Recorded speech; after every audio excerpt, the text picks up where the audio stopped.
So yeah, modern theatre, it doesn't have any emphasis on narrative anymore, does it, Lloyd? We're not recycling a topic we were literally just No. talking What about we need to before. do in future is we just need to like I get in the hang out and be like, hey Rob, and then we should just start it because I Just always start rant straight about away. something. We just Yeah, always talk about something. we have to. We always do. But it's polite, isn't it? Like to ask about someone's day and stuff Yeah, as soon yeah. as you meet them. You don't go, wait, Wait, let me record hit this this. button. Yeah.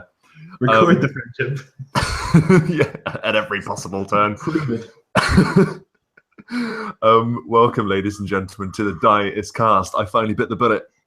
I'm calling this the Die is Cast, Oh shit, the yeah. extension and continuation of the hit role-playing game podcast, Seminal. the seminal role-playing podcast. My name is Rob. As ever, I am joined by Lloyd from Yarl DM. Say hi, Lloyd. Hello. Hi Lloyd. I nearly got you there. Yep. So today we're going to be talking a little bit about a vampire game that I ran last night, a bit of a debrief, as it were. I dare say Lloyd might have one or two things that he wants to talk about, but we also have a number of questions that we put to the community last minute, and we'll be hitting those as well. So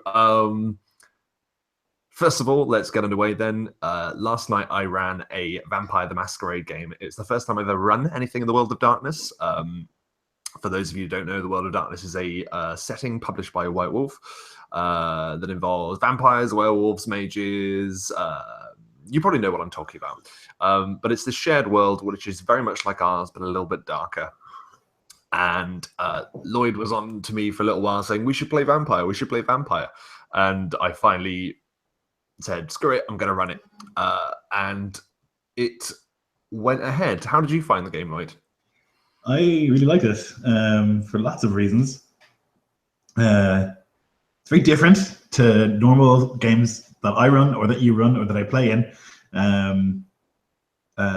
So I tend to run games that are violent and I'm trying to phrase this properly. So it's not like a heroic game, or it's not even like a survival game, really. It's really a role-playing game. Like you're a character and you're a person. And I feel like it's much more geared towards actually just playing that person. Like you don't have to be doing anything. You don't have to be going anywhere, or like it's not necessarily goal-oriented in the same way, that like a lot of RPGs are. And I really like that about it. Because we just kind of like pissed around, like we didn't do anything, but it was still compelling through all of the doing nothing. Like we just like drove around London for a bit, Yeah, in like a really, really like unorganized, badly planned way, Yeah, because you sort of zipped around different yeah, parts of the all over the city. place. It was hilarious. But I No, like that. Like it's not as focused. yeah, It's not as like obviously it's a campaign, so it's going to be less focused than a one shot would be. But even I feel like Against the Shadow as a campaign is very focused. Like every session is like we're going to do a thing. While this, and I can see this, I think going on this way to some extent. There will obviously be goals and stuff, but it was very kind of like, okay, so you're a vampire, and what do you want to do? And I was like, deadly, great, excellent. Like that was so great. I didn't want to be told what to do. I wanted to just like explore being a vampire, yeah, and that was sort of my intention, because the games I've been spoiled in terms of World of Darkness games. I have two friends of mine that have both run games for me. I've been in a vampire game, I've been in a mage game, and I've been very briefly for one session in a werewolf game and a changeling game. And each of those games, there's generally quite a lot of personal freedom to sort of just go and do what you want. So I was really kind of trying to harness the way that those guys ran those games for me, so I could pass that on, because it's an experience that's really different. Like you say, it's not massively goal oriented. There are things like, if I were to say there was one goal last session, it was at some point try and feed, Yeah. okay, and get used to the fact that you're a vampire. My intention was to make sure that for I guess for all of us, but we to be reintroduced or introduced to the like rules, as it were, of vampire. Not so much the mechanical rules, but the rules of the setting, like the masquerade, not revealing yourself as a vampire, the fact you have to feed, the fact you have certain abilities. And I liked that both characters and players were learning this at the same time, which it felt pretty cool. And it didn't feel to me like I was just um, yammering on because it came out in conversation with this vampire that you Yeah. were speaking to, Mr. Gisborne, who I love playing. Like I got up it. Like it was a really fun character to play. Yeah, I Vampires are fun to play. can't stand him. Like I hated him from the second he began speaking, and I was like, oh, yep, I get it. That's like obviously I hate this person. But he's really Um, nice. no, he's not at all nice. He's not. He's condescending and awful. Um, no, he's an interesting character. I thought that was like a really nice and like effective way to like start, because we're playing literally brand new vampires. You wake up, you need to be explained what the rules are. We're playing brand new players. Some of us have never even read about the setting before. We need to be told the rules are, and there's like a lovely like mix there where like we could like narratively in the game, you know, explain the concepts of the setting without it feeling like ham-fisted or like shoehorned in or anything. You know, it felt like necessary. I feel like that feels like it would happen every time someone is made a vampire. You know? Yeah. Yeah. And I found there were quite a lot of occasions where, for instance, Taylor, one of the players, would ask, why don't you just let us go? Like that, those kind of things. I was like, and it was good because I was having to reinforce, and it made me reinforce certain concepts about the game that was really helpful. Because if I just given that whole spiel without any of you asking anything or reacting to anything, it just wouldn't have worked. Yeah.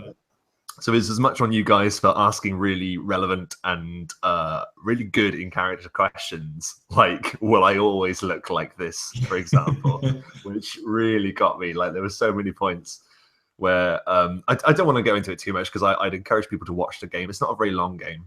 To go back to the actual devising, the creation of this game, like it kind of just feels like a little bit of a holiday for me, because like with Against the Shadow and Law Keepers that I run, like there is generally like an objective of the session. This has to be achieved, or you can go about this whatever way you want, but at the end of the day this still needs to be done. Whereas this, because it's bi-weekly, and because of the nature of the campaign, like I just want it to be explorative. Like I want people to, it says in the description of World of Darkness, like personal horror. There should be personal stories. So as much as this sweeping masquerade sort of lore there is, like in the background, I still feel the most poignant thing to focus on is the people that are going through this, which you all did masterfully. Like, and you all are very different and very interesting and compelling. I'm looking forward to finding out more about them. But it's really just, for me, I can just relax in that game. Like it's all reactionary for me. I don't have to prep an awful lot. I just have to just sort of ask what you want to do and sort of facilitate that. I didn't know that you were going to run into drunken people. I didn't know that you were going to have an interaction with a homeless person. I didn't know that you were going to break into a security office. I didn't know any of that. Like, but it felt great. Really reactionary kind of position for me to be in as running the game, which was great. I find that those kinds of games, which is how I try to, I don't do it for Against Shadow. I do the most, or it takes the most prep of any game that I run Against the Shadow, because it's in an established setting, and like it requires me to speak Elvish sometimes, and it requires me to like have all the names of things and whatnot. But I try with Isklov to come up with an idea and then just like see what the players do, and I think that's like much more fun as a GM. So I can imagine with this game, it's much more fun to kind of be like, okay, so what do you want to do? And then we do a thing and you're like, okay, here's the thing that happens. And it's just reactionary, which I think is the better way to GM. I think it's the, you get better stuff that way often. I agree for the most part. Yeah. I mean, I try and make sure with Law Keepers, like, because there's certain things that are happening in the campaign. I'm like, yeah, you guys should probably be doing this, but I don't want to like tell you how to do it. Whereas in this, I'm just sort of like hands off completely. Yeah. And I think that's the cool thing, because it's a modern setting. It's very much more in the sense of what would you do if you were a vampire and were given these powers? What would you do? Like, and of course, the world becomes like a big old playground, and you know what the modern world is. You know, like everything about it, like from your perspective, not everything, but you know, you live in this world. So you just want to go off and have fun and like play with your powers and mess with people with vampiric powers and stuff, then that's absolutely fine. That's what this game is here for. And there's there's definitely like a thing going on in the background, like with all good games, that the world is active, there are things happening, but there isn't. I like not putting any pressure on you to get involved with it. Obviously, it's only the first session, but there is a revelation at the end of the game that presents the idea that something big is on its way. Which I'm really happy about because it's very much centric to London. It's a very like UK thing going on, shall we say, like without spoiling it whatsoever. But I'll talk about it in a few days, I'm sure, once maybe a few people more have watched it. But yeah, really good fun. I thought some really heartbreaking moments in that as well. Like there's a good few moments in there that I was like, geez, that's sad. There's a particular like line that Nico mentioned in the chat and definitely hit me as well, where like I like realized that my character realized his wife was still alive, and then like went over and sat in a chair, and he was like, "How can I not tell her?" And then Jeff's character said, "How could you tell her?" It's just like, oh god, there's no right answer. It's just misery. You know, it was great. It's the you, like, because as soon as you decided that you were going to go and try and speak or go back home, I was like, this isn't going to go well. Like, whatever happens, this isn't going to go well. So I'm glad it happened the way it did, even though it was mortifying. It was absolutely mortifying. And I thought to myself, like a second before I said it, should I say this? And then I did. And then your phone rang. Yeah. But that's something about the game as well that I really enjoy. Like, if I ever need to give you any information, I can just text you. I can text you. I don't have to have, like, someone appear in a puff of smoke or, whatever. Like, you can get information so quickly in the modern world that it just makes everything so streamlined. It's so easy. And you can assume that everyone has a smartphone. And whenever, like, you check, which is, for a normal person, once a minute probably, like, you would get notifications about all the shit that's going on, all of these people or whatever. All the news, everything like that. Anything big, certainly you would know about. But then even, I mean, I would assume that, vampires use Facebook, the same way as anyone else, or like use whatever social media or whatever. So I can imagine that there's just like a separate, or maybe there's a separate thing. But, like you're going to wake up and you're like, oh, blah, like scrolling through your phone, hanging upside down from the ceiling and like looking at whatever else looking, And it adds like a few more layers onto the gameplay as well, because as much as you can sort of communicate, obviously, with modern technology, you're also actively able to, there's no, you need to journey to this place. Oh, we need to discover where this is. Let's go to the mythical library to find out there's none of that. It's like, I need to find this address. I will put it into my phone. I know where it is. Let's go. Like, there's none of that. Like, you just have a sat nav. And also, I've given you an objective to deal with a particular person. You are given freedom to do of how you wish to do it. You're already able to remotely, using the internet, start ruining someone's life. Like, you're already working the objective, and you're sat in someone's living room. Like, that's what I love. Like, well, that's why I was so keen to play a computer-based character, because I know that that's if you're really good at it in today's world, it's kind of a superpower, and obviously there are things that like that character can do that I can't do, and I don't think that even most hackers can do, but it's also a game, he's also a vampire, so like he's able to do those things because I have 10 dicey computers or whatever, and that's like really fun. It's like a special skill for him that he's good at. Like, he's crap at lots of stuff, but he's really good at like getting people's shit and information, and like, so I wanted to like, I picked that skill set for him rather than him being like a big scary Nosferatu, because I wanted him to I wanted to use the technology, because we're playing in a modern setting. It would be a shame to just ignore it. Absolutely, and like it was embraced immediately, which I really like. Pardon the pun. That's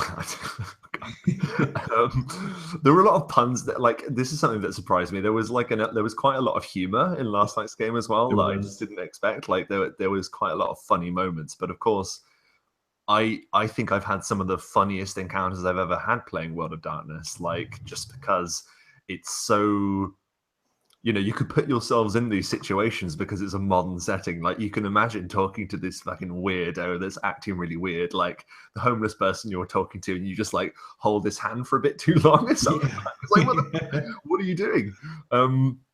So yeah, it was great. The only other thing that I want to talk about is the mechanics, the actual system of World of Darkness. Now, I won't lie, when first walking into this, like I was pretty intimidated. Like, it's a brand new system, but for me, like in terms of running it, I've played it, just never had to like dictate what people have to roll, which is sort of the important thing. Um, and you know what? Once I was in there, like, it didn't matter. And the more you play it, the better it gets. Jeff was explaining to me the differences between, and Alan Holloway as well, like, sent me a really helpful message about like the difference between combat in V20, which is the older version, and the new alpha stuff, V5. And the new combat mechanic for V5 is great. Like, we didn't have like a proper fight in this game, but like if we do, I know how to do it, and it took like moments to explain it to me. So for any of those watching this thinking, oh wow, perhaps I'd like to run some vampire or werewolf or whatever, like the new stuff is like slick. Yeah, I would say like mechanically, it's not a complicated system. The character creation is very front loaded. So making a character takes a lot. But I think that's really important because you figure out most of the mechanics making a character. And because of the nature of the game, like I said, it's a really role-playing game with an emphasis on the role. Like, you end up with a character that's like really three-dimensional on session one. Like I had like touchstones, I had like stuff in my background, all of my skills, all of my abilities, everything like made sense and really like helped me understand who the character is. I think it's not mechanically complicated. I was surprised by that, to be honest. Because I know it's an older game, and there's a tendency in like older games to be complicated. That was the trend for a long time, but it wasn't at all. I think it's eminently like runnable. I agree. And to be clear, we were using sort of a mix between V20 and V5 because we made the characters with V20, which is the anniversary edition. Now, I am planning on like integrating more and more V5 stuff, like as I get familiar with it. Like, there's hunger dice rather than a hunger pool and stuff. But I think we'll get there when we get there. Like, I'm happy with how it's going. I'm happy the way the session went. Like, not many dice rolls at all, really. And when it made sense, I was able to just say, look, you just do this because there's nothing going to stop you. Like, it's a waste of time to make you roll some dice in some situations.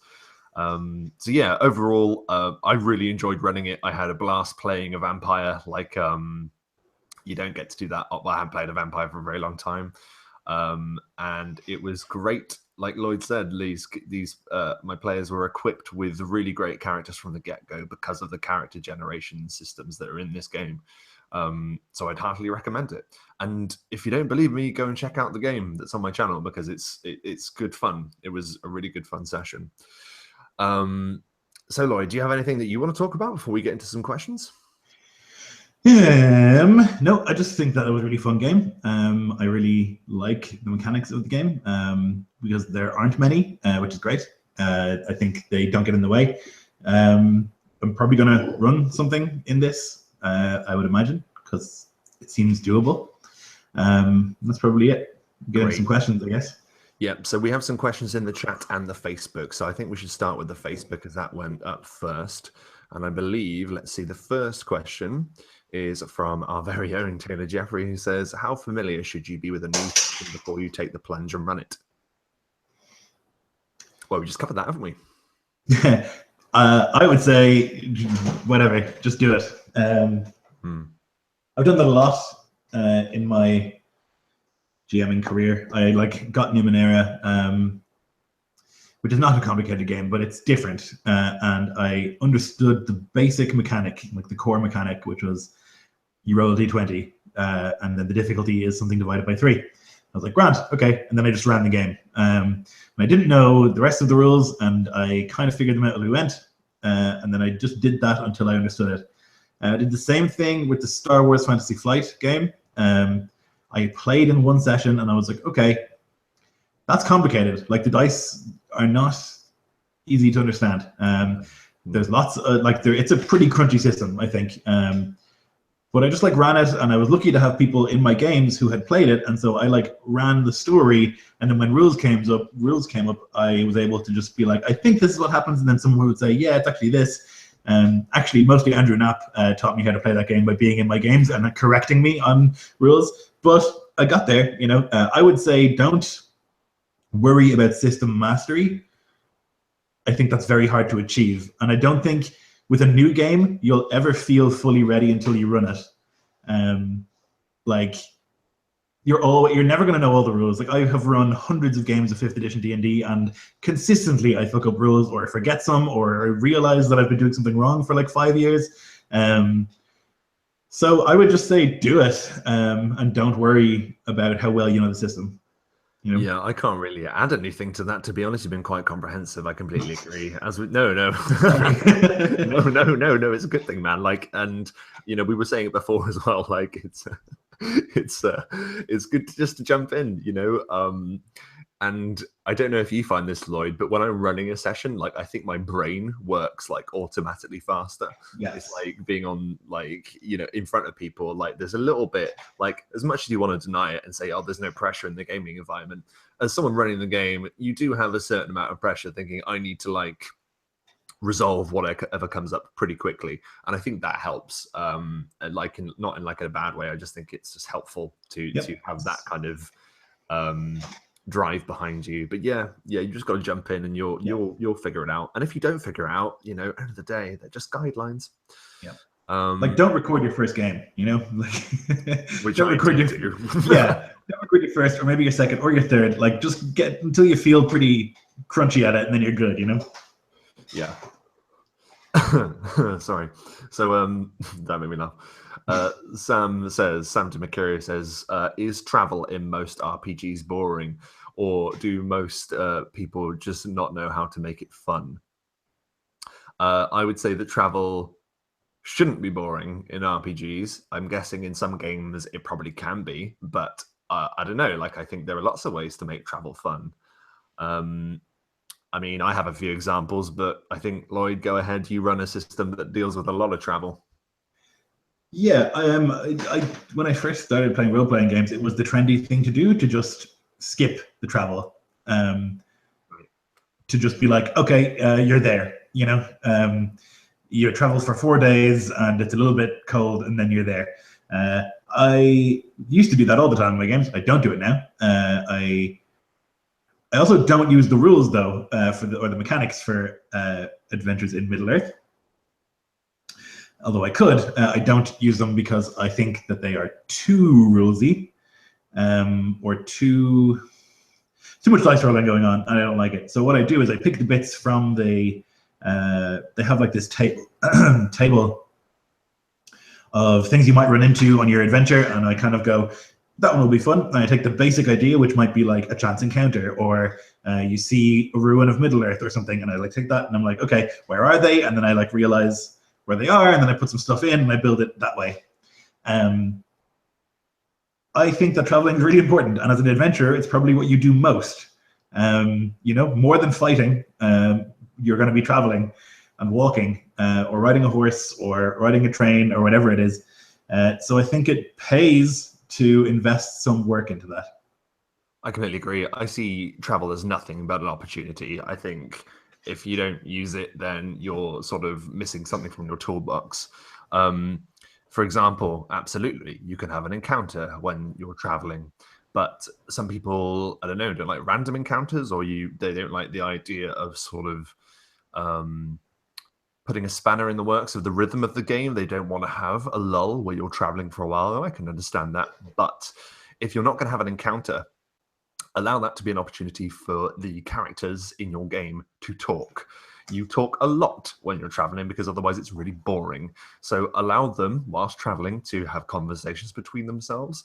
Something I like to do in Lore Keepers, I like to single 2 of them out and say, look, you're in this situation, and you've got this ahead of you. What's running through both your minds? Like, like Taxes and Marius like had a proper serious argument like the last time we played, like in between traveling.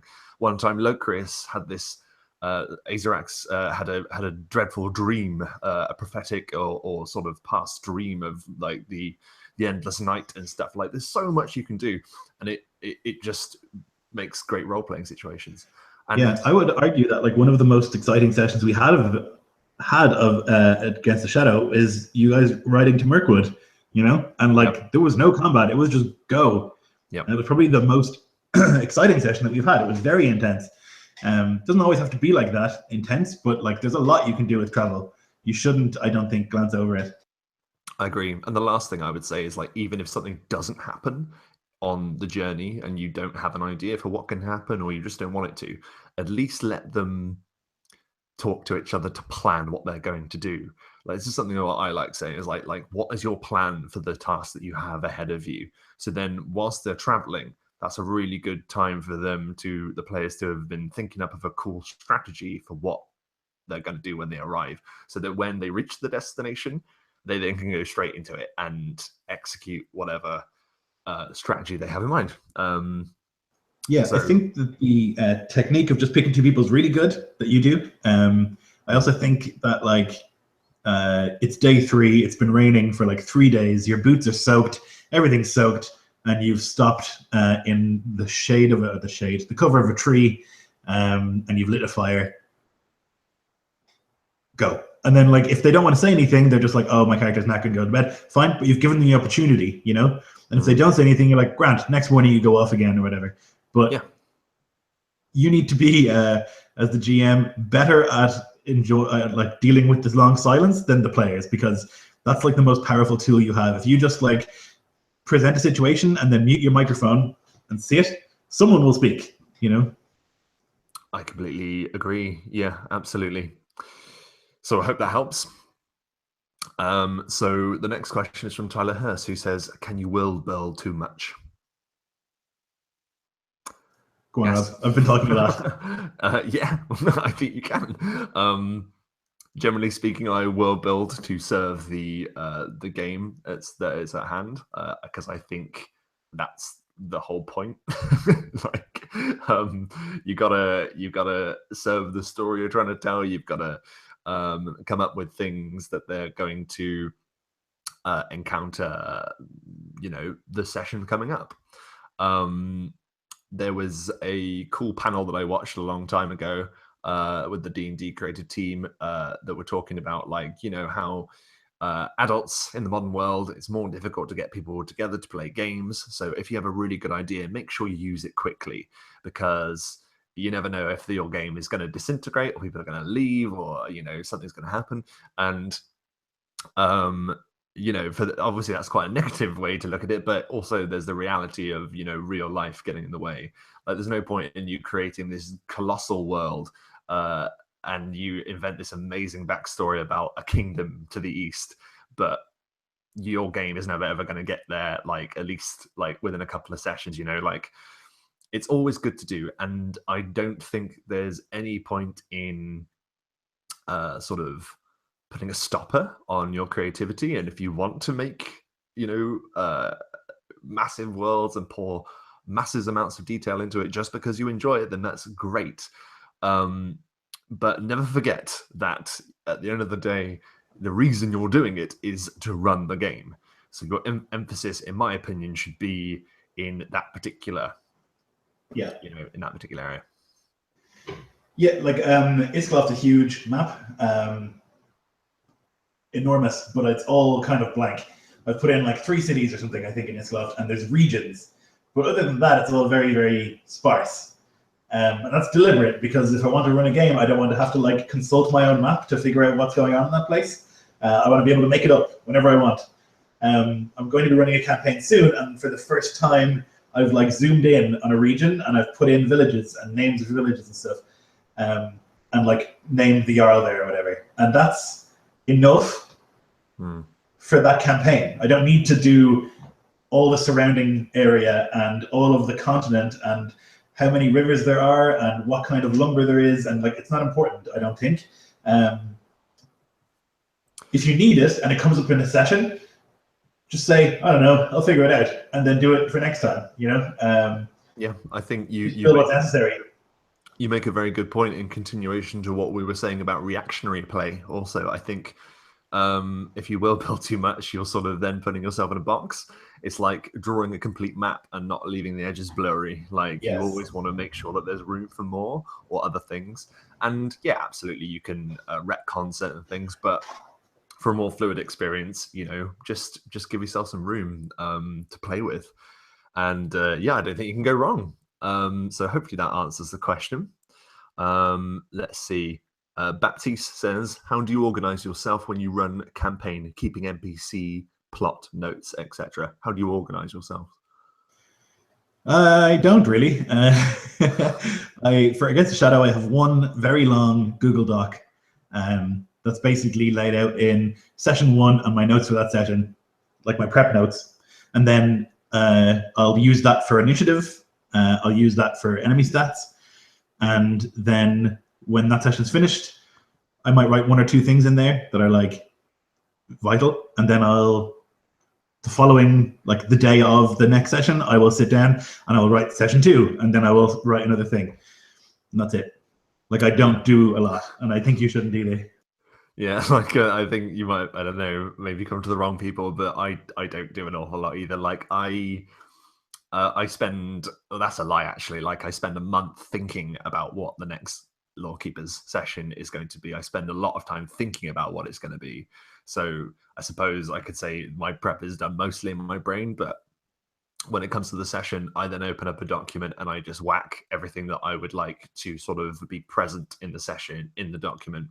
In terms of the actual world, in terms of world building, to go back to Tyler's question for a moment, like for me, I have a large document that has quite a lot of stuff in it about the Nine Kingdoms. But for the most part, that doesn't come into my Lawkeepers prep an awful lot, because Lawkeepers is the thing that's building what then goes into that document. For example, like certain factions of the God King's reign, for example, like, I'll have details about them. So if I need them for the actual campaign and they come in, like I know more about them and stuff. But yeah, it's just all up here, man. And then later, like right before the game or something, I'll whack it into a document and then there we go. And like my actual session prep notes tend to be like chunks of dialogue if somebody specific has to speak. So like if Thranduil has to speak, or Gandalf, or someone, won't be Gandalf anymore, or AP, too soon. But if somebody specific has to speak, then I will then I'll like have their specific dialogue if they have to say something very specific. So if somebody's coming to deliver you news or something, yeah, other than that, my session notes might be like monster stats, vague ones, and like maybe where they're going, some names for things. I don't tend to write descriptions of places no, at all. Really. I do write. You have reminded me of that. I do, if I think of some cool lines that I want people to say. Like if I've got like quite high status NPCs that have to maintain that certain kind of like feeling, like Equinox and like Weaver, every now and then I'll come up with a few lines that they can say that sound badass and cool, or cinematic. But generally speaking, like for the most part, like I improv it. And I think the more you do it, like the better you'll get anyway. So the less you'll have to do that. So that's how I organize it anyway. Just anything and any ideas that I think of, I write down. Whether I use them or get to them is a different matter. But yeah, Nicholas Jacquet says, "What to do? What to do when PCs don't seem to be interested in anything but their own storyline? Get new players." Yeah. What's their own storyline? I'm not sure what that is. Yeah, well, maybe that means their own personal quests. Like they have personal quests that they have to do. I don't know. I guess. I mean, you've got to find some way of engaging them. What is it about what they want to do really interests them? Because I'm sure it's something a bit more than just ego. I think a lot of players, generally speaking, you know, if you catch their imagination, if you get that spark, like they'll see it through to the end. Like even if it's something as petty as someone stealing their stuff, if they're invested in whatever stuff is stolen, they will move heaven and earth to get it back. Yeah. So it's about working out what they want, is what I would say. Anyway, like it's quite a broad question, really, isn't it? Mm-hmm. Oh, you don't have anything to add? Nope, I don't. I don't know what the question means. Their own story, like if it's the case of like the players are invested in like a town that you've given them or something, then like threaten that thing. Like the best way to get players to do anything is to threaten the things that they have, whether that's a horse or a town or a kingdom or a sword. Like threaten it, take it away, or threaten to take it away, and the players will lose their mind and be so dedicated. You know.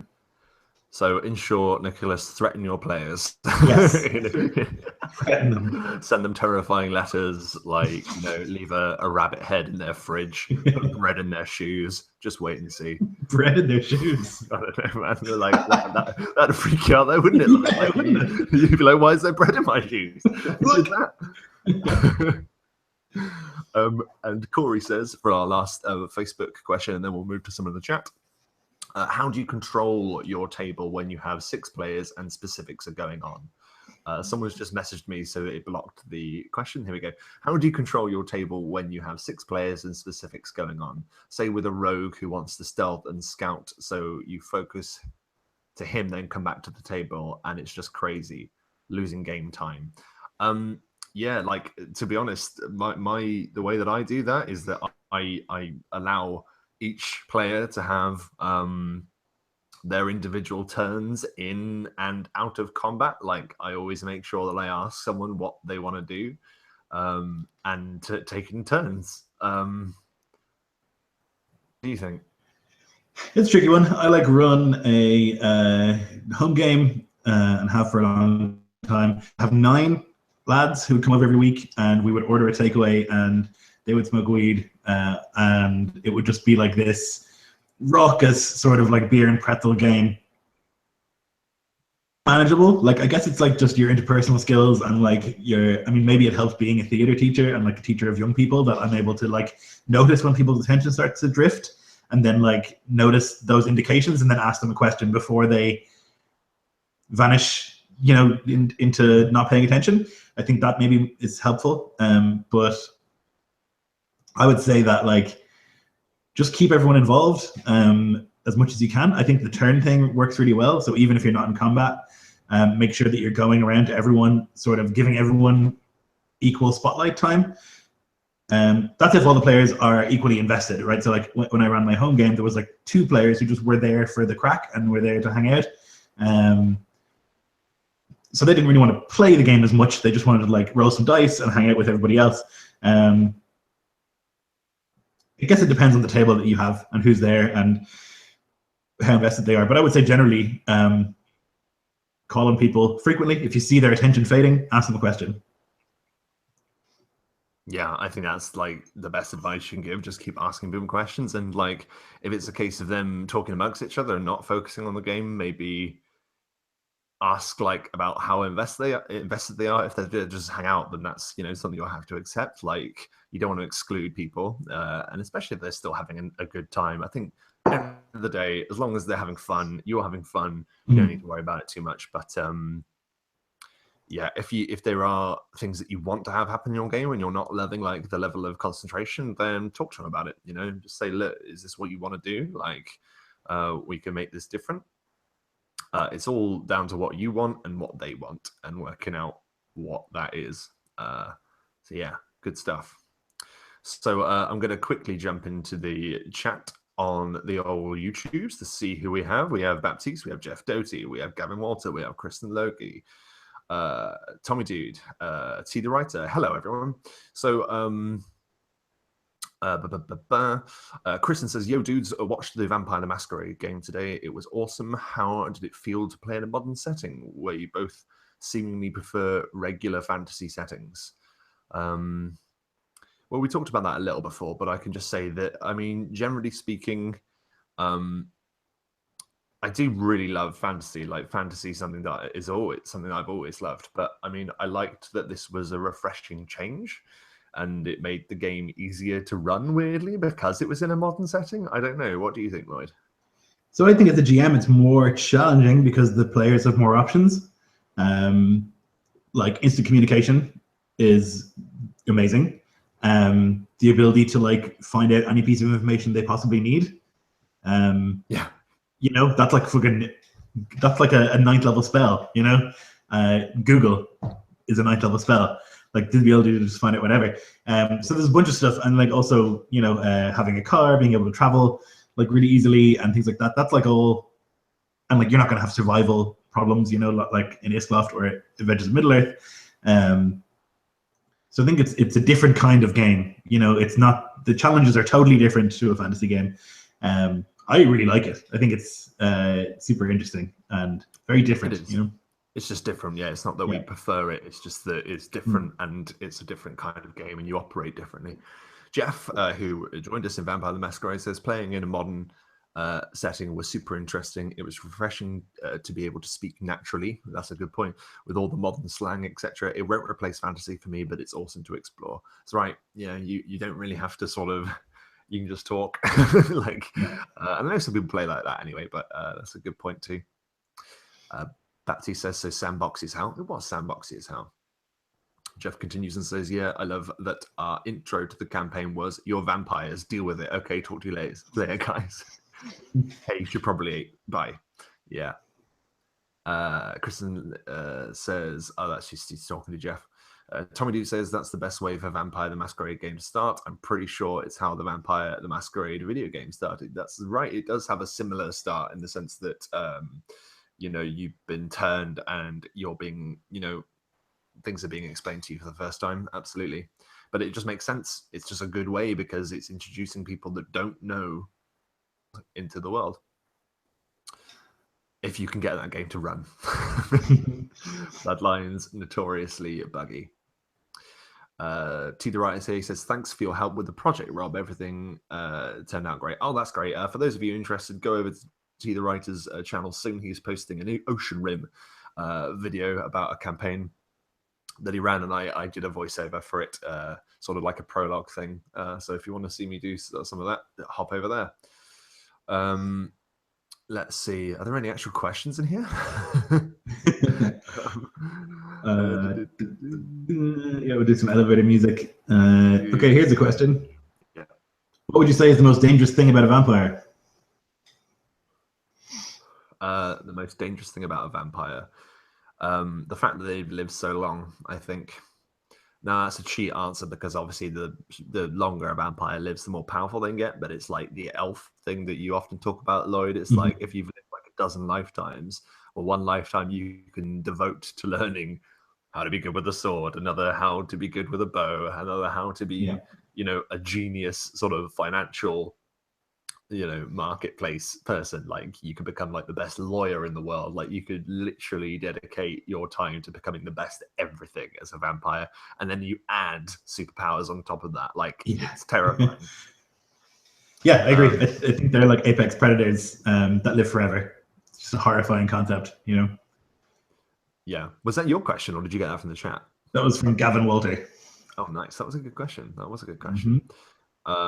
see. I'm just looking for question marks. Yeah, really. me too. If you want to ask us some questions, guys, that'd be great.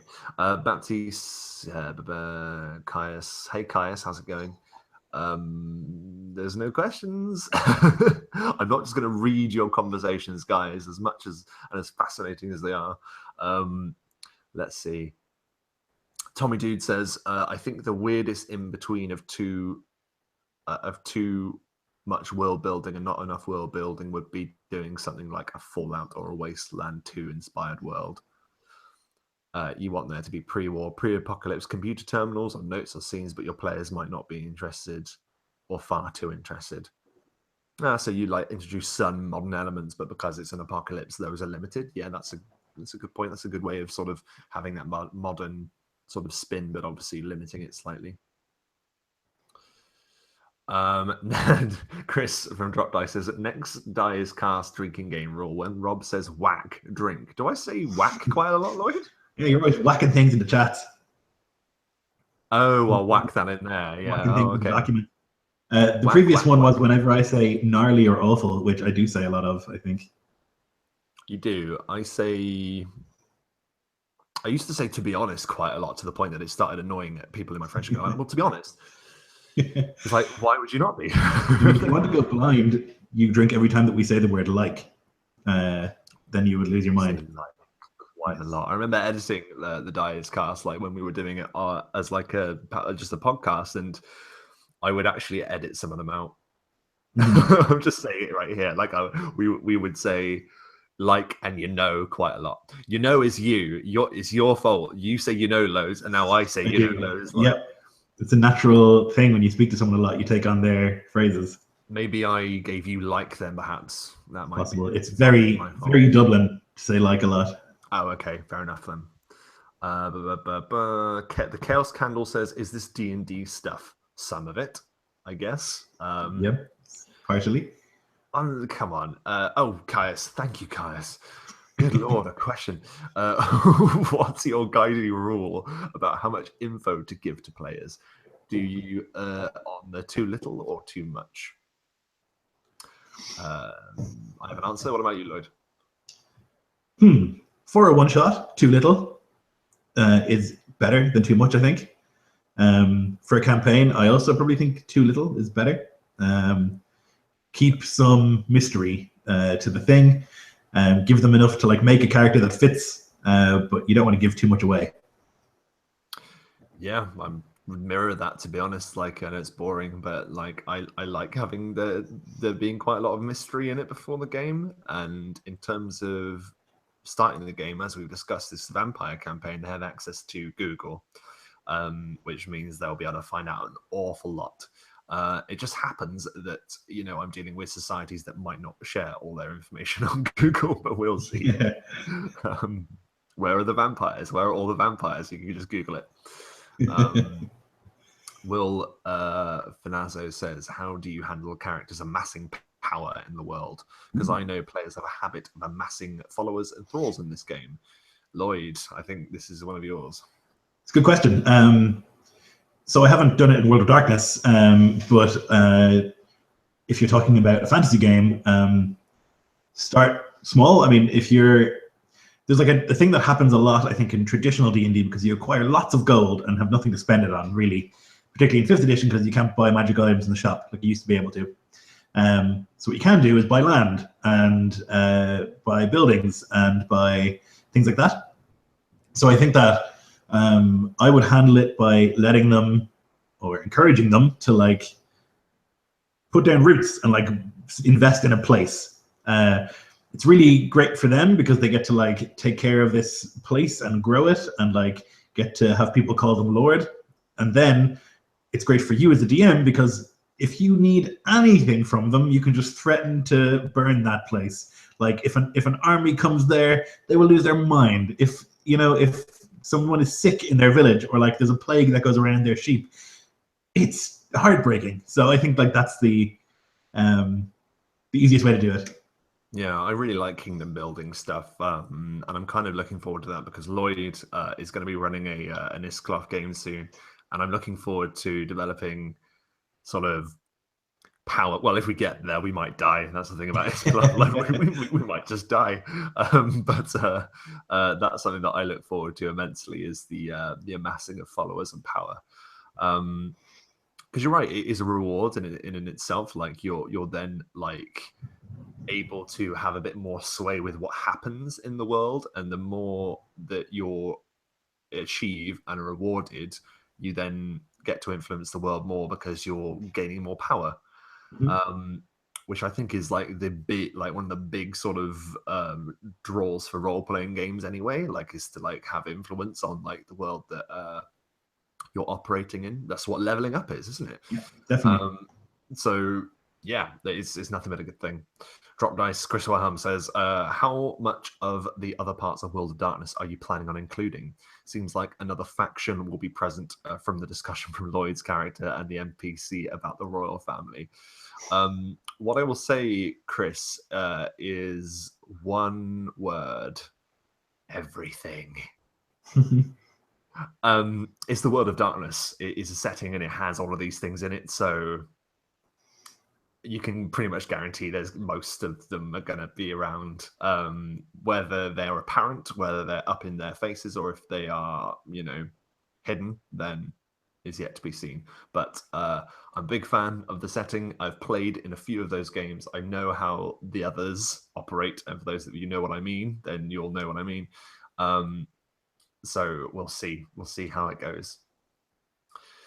Nick Dawson, the man, the legend, the god is here. He says, the god, the Lord. Nick Dawson says, Lloyd, how do you manage the scene?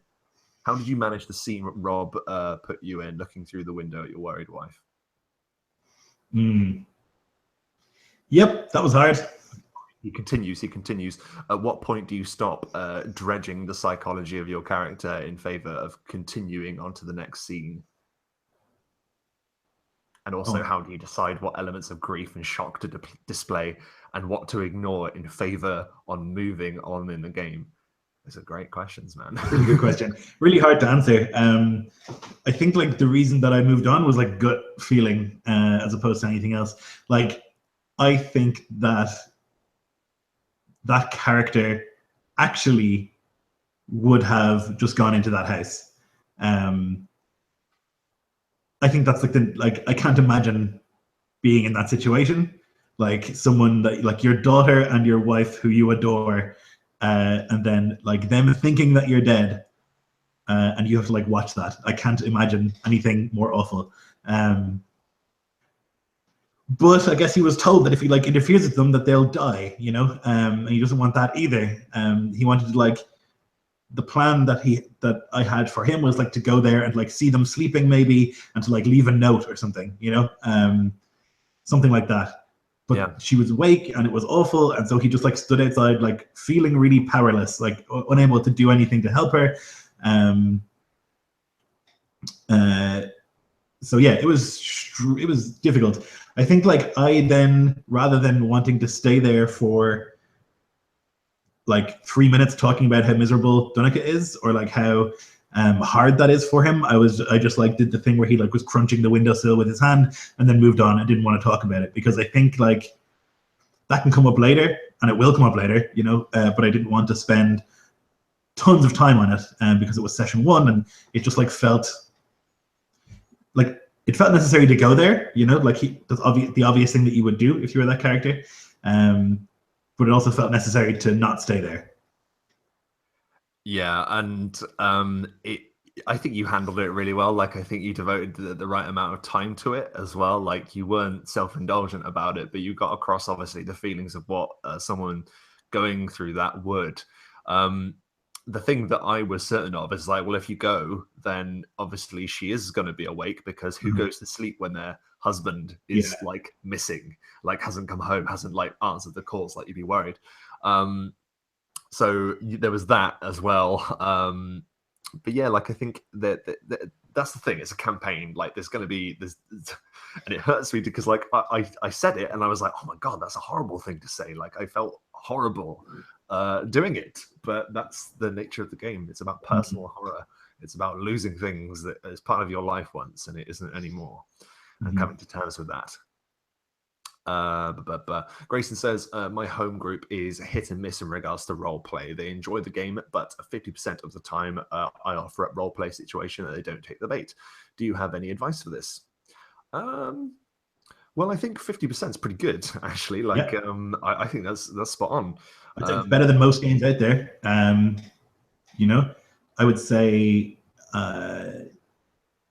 just like incentivize them to role play if you can. Incentivize them with inspiration if you're playing 5th edition.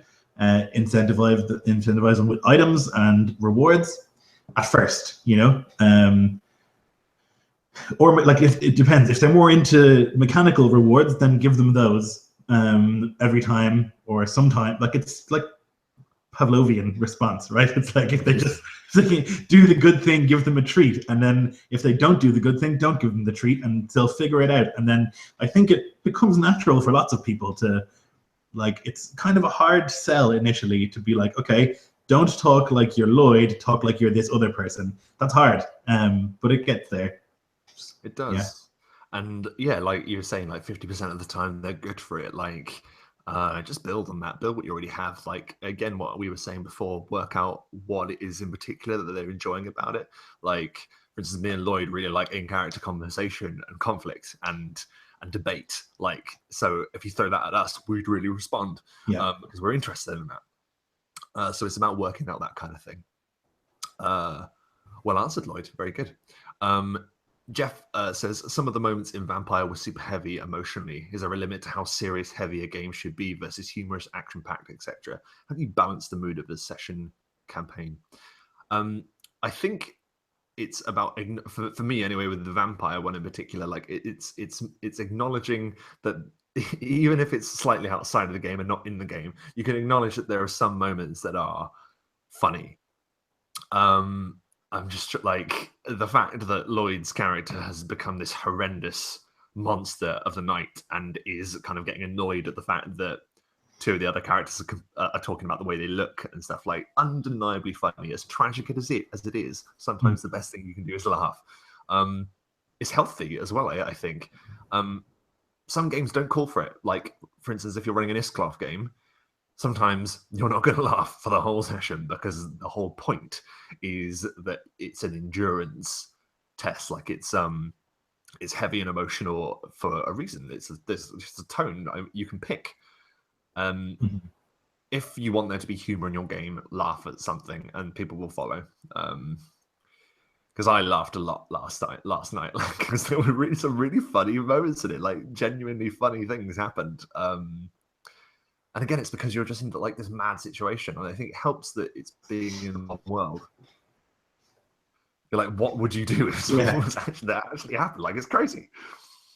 Yeah, I think that like it's a balanced thing as well. I think that like the longer you run a campaign and the closer the characters get, the more likely there is to be laughter. So I feel like Against the Shadow, like there are occasionally moments that are quite funny, but they're funny like for the characters, which is kind of different. It's not like, because often in Iscloff there is laughter, but it's kind of like disbelief. It's like someone has had their hand chopped off or their arm ripped out, and then. Or like someone is sucking an eyeball out from a head, and then the only thing you can do at that is laugh, because the other option is to like, I don't know what the other option is, but you have to just be like, fuck, Yeah, I mean, it's supposed to be fun, right? If you're not enjoying the game on some level, then I don't think it's a good game. Like, I enjoy Iscloff games a lot. I enjoy, like I often say, I wouldn't call them fun, but I still enjoy them a lot. I have a good time playing them. So yeah, I don't know. Tone is difficult, I think, but don't be afraid to laugh. Yeah, I think that's the key. You just got to focus in on what you want from it, I guess. Taylor from Mums the Nerd says, with so many options available to PCs with technology, will anything be handled off screen between sessions? I guess that's in reference to the Vampire game. So yeah, like for instance, when Lloyd was starting to do his information sort of kind of investigative work, like I was able to cut away because I'm like, well, obviously he's going to spend a little time just trawling through websites, things like that. It's only when he was like ready and found the relevant information that I was like, this is what you find. I don't know, like with technology, like I think for the most part, like we'll probably just deal with it as it happens because it's instantaneous. Like information you can access like that in the real world, so why not? I can't really think of an example where you would, to be honest, deal with it off screen. Like if let's say like Donica, who like is a hacker or whatever, if he's beginning to like do something long term tech wise, like he's, I don't know, fucking mining bitcoins, or he's you know, whatever it is, he's like engaging Build like a his website long-term. on Squarespace. Right. Yeah. But he's doing like a long-term scam. Maybe he's like doing a long-term destruction of someone's life, right? Rather than doing that in 20 minutes, he does it over a week or a month or whatever. Hmm. You know, then I could see it possibly being an off-screen thing. Or if he was like, if you needed specifics that aren't doable in game. So like with the thing yesterday, I kind of gave you like broad strokes of what I wanted to do. But it might be a case where like it needs to be more specific, and that's something you could do off screen as well, I guess, you know. Absolutely, yeah. We'll tackle a few more. Gavin says, Rob, you somehow get your players into a game and the game becomes movie-like in the way that one can see it in their head. How do you do this? A lot is the players too, but you encourage it somehow. I guess like I really heavily invest. Like I can't really say that there's like a specific way I do it. Like I really invest in when I'm telling the actual story. Like I don't know. Like I'm a storyteller. Like I get paid to do this. Like as a living, like to sort of communicate things to people. So I guess there's that. But like I'm not trying to be big headed about it. It's just that yeah, I guess I just hit people with enthusiasm. Yeah, Like, it's enthusiasm, but it's also like delivery is a thing that you're good at. You know, like you're an actor, so it's obviously going to be a thing. but I'm not alone in that. Like you do exactly Sure. the same with Against the Shadow and all your other games. So like it isn't just that. I think it's just I don't know. I guess it's just knowing what you want to achieve and just Yeah. and trying things out. Like yeah, like I think ahead of time things that that'll be really dramatic. Like I didn't think, for example, I'll have Lloyd go and his character go and try and find his family, like in the game last night. I didn't think that was going to happen. I didn't know that was going to happen, but it's when you see that that's going to happen, you have to think to yourself, well, what would that be like? Like, what will be literally running through your head? Like, how much will that hurt? How much will that cost? Like, and then talk about it, you know, and encourage that from your players. Like, and you just got to invest in it and really, really don't hold back. I think that's really bad advice, but like I can't. It's kind Everyone of a has their own way of doing it. Yeah, there's not. Yeah, I don't know what answer to give to that either. No. Like, yeah. Tommy, dude. Oh, he's speaking to Jeff. Okay, we'll deal with a few more. And it's Nicholas Dawson once again. Says, yeah, I felt like the RDM made the decision to go rather than Lloyd playing Donica. Yep. Would you agree? Yep. Absolutely, I agree. I think it's like there's a constant thing that you need to do as a role player, which is like weigh up the game that you're playing in, and that there are other people at the game, and that like it's kind of hard to explain, but like yeah, like I said earlier, I didn't want to take 20 minutes to be like, oh, this is heartbreaking. I didn't want to do a big monologue about how heartbreaking it is, because I also think like sometimes that is less powerful than just like an image of him like gripping the windowsill and then leaving. But I also, yeah, like I said, I didn't want to spend forever there because I thought it was like important that we had other shit to do and that we had, didn't want to spend too much time on it. Yeah, the effect was achieved. Yeah. And this is also Rob having her call him as he approached solid gold. Thanks, man. That's going back to what that question was earlier about like telling stories and stuff. I saw the opportunity to make it worse for him because I thought, well, what's going to be even worse than her just being sat awake at night? Well, her desperately trying to get hold of him because that's the situation. Yeah. She wants to know where she is. So show him that. And it just happens that like I have the once again technology, the handy way of just showing someone's trying to get hold of you, that phone ringing in his hand whilst he's looking through that window. Yeah.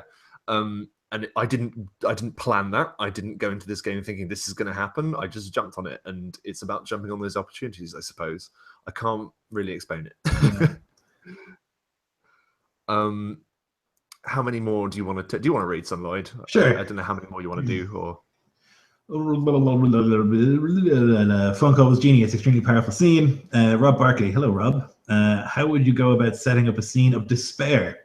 How do you ensure that your players and their characters are prepared for visceral emotional encounters? Any ideas?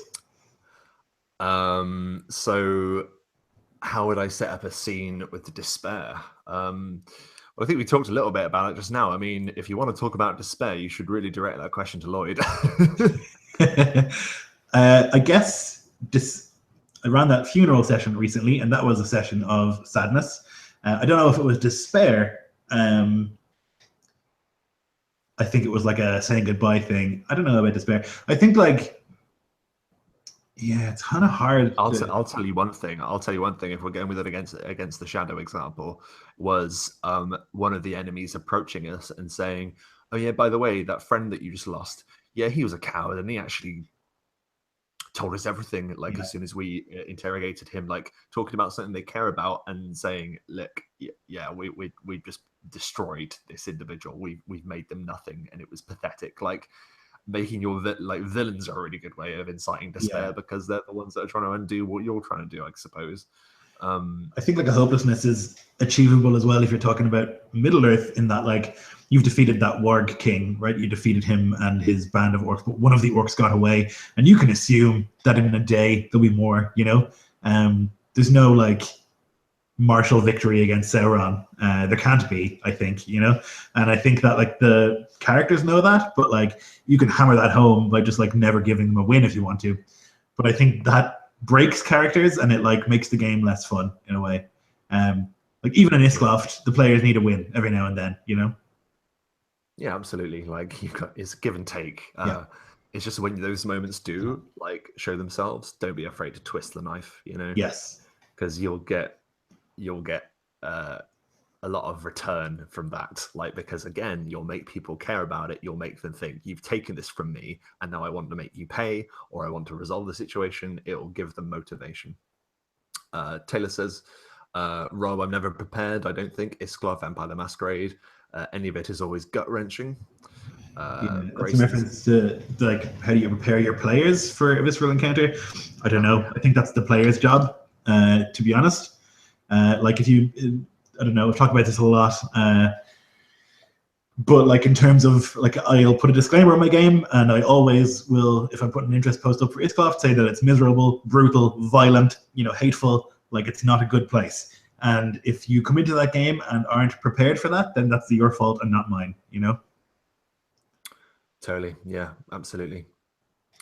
Grayson says, how do you feel about NPCs who are part of the party? We've covered this before, so I mean, we won't go into it too much, but all I will say is don't allow that NPC to become a vessel for your own endeavors that you wish you were doing as the GM. Like I know that most of the time goes without saying, but like, you know, if you're playing an NPC that just comes in and wipes out all the enemies and stuff, like it's common sense, really, isn't it? Like, make sure that if NPCs are with them as part of the party, there's like a genuine reason. And don't nab the spotlight from the players who are there to be players rather than, I don't know. We've talked about it a lot in other stuff. We have a session about it somewhere.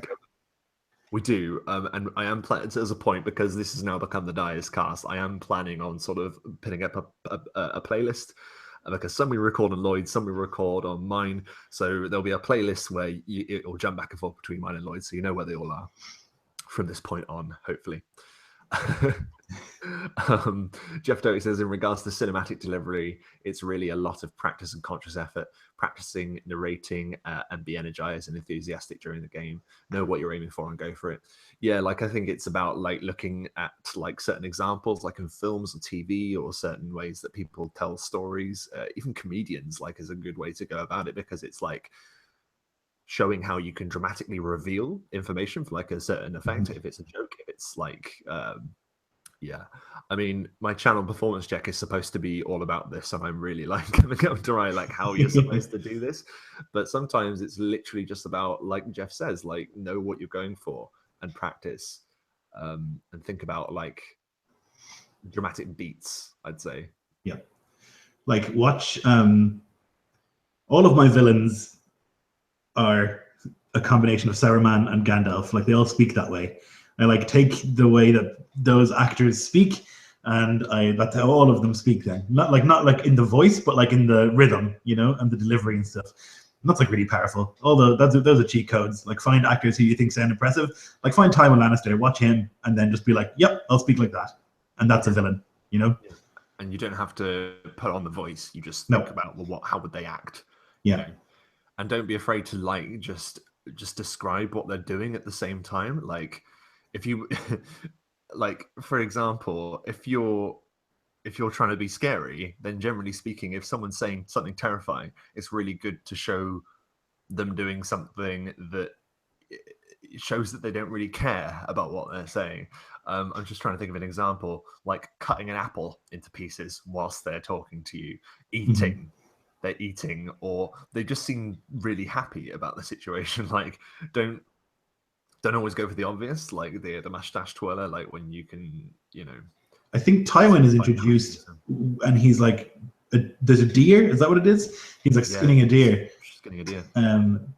But yeah, there's lots of things you can do like that, not even as overt as that. Like you say, eating an apple, or just like, I like the idea of like somebody watching a building be constructed that like they've commissioned, and then they're saying something awful, or or the opposite to that is if they're looking at something terrible, like they've ordered 50 men impaled, and then they just speak casually to you as if nothing's happening. That's another way of like making a scary villain. Yeah, like last night's game, this dude had someone staked. Yeah. And it just carries on talking as if like, yeah, this is the situation you're in. Yeah, just look at good storytellers. I'm just trying to pick out a few last couple of ones before we conclude. Rob Barkley says, whenever I play NPCs, I sound to myself as though I'm still just a posh kid. As such, I try and give my NPCs mannerisms rather than cool voices. But are there any ways to make them memorable? So you're speaking to someone who also deals with the burden of sounding like a posh git, Rob Barkley. Yeah, I mean, you can throw up an accent if you want, like if you feel confident with an accent. But if you're not happy to give them voices, then try some of the things we just mentioned, like just try and give them something that they're doing, or in the description, something physical about them that is very memorable. That's what I try and do with villains anyway. It's like it's something that you can focus on, like Equinox has got his mask and his blazing eye, and he communicates how he's feeling with that, like blazing is angry and whatever. Yeah, I mean, all you need to do is sometimes just change the pace of how you're speaking. Like that's enough. If you just speak very slowly, or you have an NPC who like pronounces everything correctly, enunciates a lot, or you have another NPC who mumbles or like runs their words together. You don't like. I don't put on accents most of the time. Do I? I actually don't know because I don't prep NPCs. I just feel them out. But I don't think I put on accents a lot. I think it's just a case, like I have like 4 voices. There's like the, oh, sorry, Lord, which is like the peasant. And then there's, increasingly deep and like frightening, basically. But that's what you need, and it works. Like Yeah. I've never once seen you do an NPC and thought, oh, that didn't land. Like it just, Yeah. you know what I mean? Like I'm like, that's that person. Like I don't question it. So it's just about committing to it, really, and just having fun with it. Like don't be afraid to just push them out a little bit. So we're wrapping up now. Last couple of things. Rob Barkley says that Lloyd is the king of despair. So well done, Lloyd. You're crowned king of despair. Killed me in first session of a campaign. I did do that. Jeff says also regarding NPCs, gives them a goal they're trying to accomplish, something they want from the PC, something they're trying to accomplish with their life. Yep, absolutely. Giving them drive, giving them motivation. And great answers, dude, from Rob Barkley. Preach, Rob, preach. There we go. We reached the end of the chat. Hooray! I will say that Rob killed himself in that session more than me. But yeah. That's great. Well, in that case, that seems to be the end of the stream today. So thank you ever so much for dropping by, those who watched live. And for those after the fact, give this video a like, maybe give it a subscribe. If you want to watch these live, there's a little like symbol, like a little bell that you can tick to get a notification when either myself or Lloyd go live. So go to his channel, go to mine, hit that, and you'll be able to jump on live and actually ask us some questions here on the Dyer's Cast. It is reborn from the ashes of inert behavior. Thanks for watching, and I hope that all of your performances are up to standard.